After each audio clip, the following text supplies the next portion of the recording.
Proses mengorok itu terjadi ketika saluran pernafasan kita Tersumbat. itu mengalami tersumbat, baik sebagian maupun hampir seluruhnya. Nah, suara ngorok ini terjadi ketika udara yang masuk itu tempatnya cuma kecil, sama kayak kita bersiul ya. Kalau kita bersiul kan bibir kita membentuk yang kecil gitu kan. Iya. Nah, dengan adanya kecil kayak peluit lah. Kalau kecil suaranya jadi berbunyi kan. Nah, itu juga sama.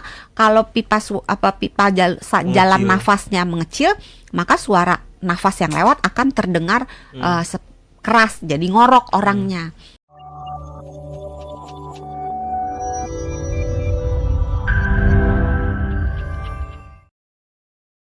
Kata orang-orang sih amandel itu punya hubungannya sama kualitas tidur. Emang bener dok, kalau amandelnya keganggu, otomatis kualitas tidurnya jadi keganggu juga? Iya.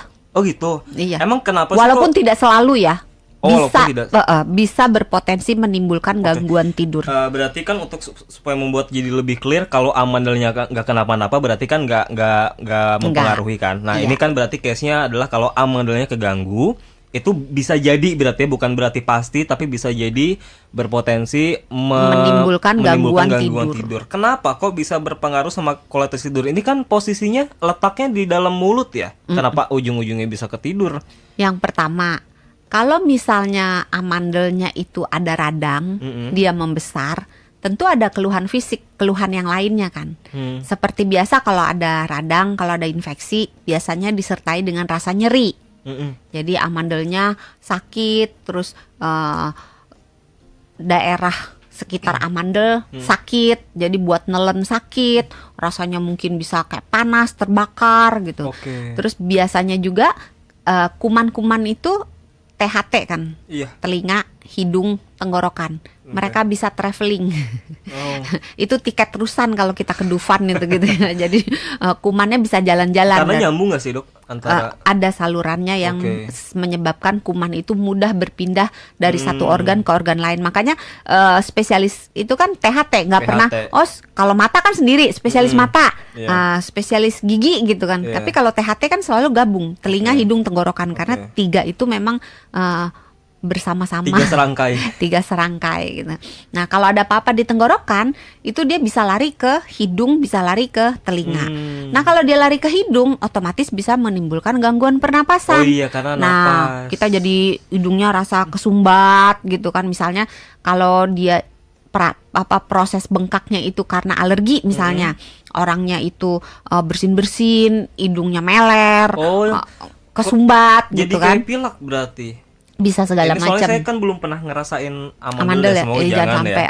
Berarti tapi kalau ya? udah di atas 15, angka untuk kena amandel turun bermakna. Makanya Dokter Santi tadi di segmen pertama lebih mentionnya anak-anak, karena memang sering terjadi sama anak-anak. Iya, yang paling sering itu anak umur 5 sampai 15 tahun. Kenapa dok? Kok ini si penyakit amandel ini bisa terjangkitnya lebih dominan di anak-anak? Karena kalau pada orang dewasa, fungsi amandel ini mulai menurun. Karena mungkin fungsi-fungsi yang lainnya dalam tanda kutip sudah lebih kuat gitu. Jadi memang fungsi amandel itu seperti diduakan. Jadi lebih gabut dia semakin tua. Iya, lebih gabut dengan berjalannya umur. Terus kebersihan juga, namanya anak-anak kan benar. Ya kan, mainnya. Terus lingkungan juga, kalau di sekolah kan mereka berada dalam lingkungan yang tertutup gitu, di dalam kelas, terus deket kan bangku-bangkunya, terus aktivitasnya juga kan menimbulkan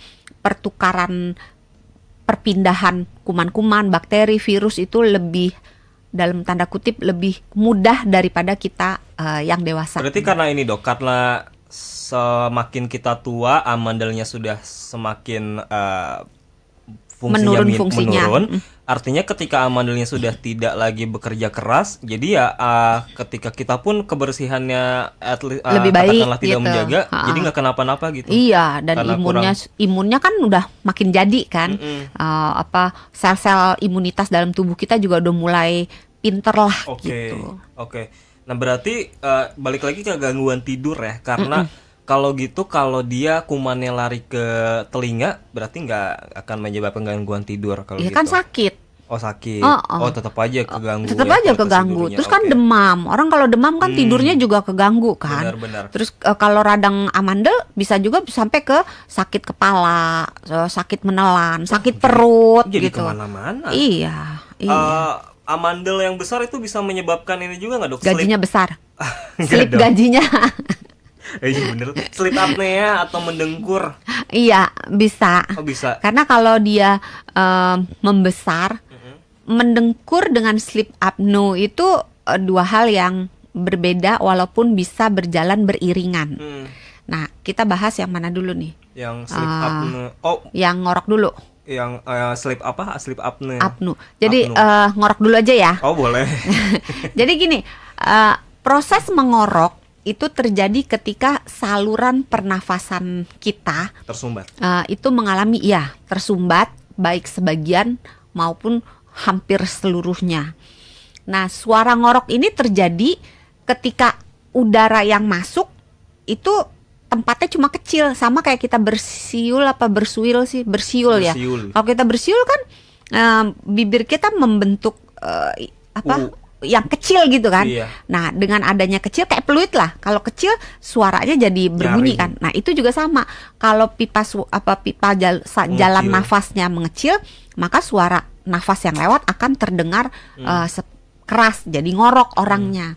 Nah, ketika sumbatan itu sangat parah, besar sekali yang jalanan nafasnya itu ketutup, udaranya masuknya susah banget, maka badan kita akan kekurangan oksigen karena oksigen didapat dari udara luar yang dimasukkan ke dalam paru-paru melalui jalan nafas, bisa lewat hidung, bisa lewat mulut.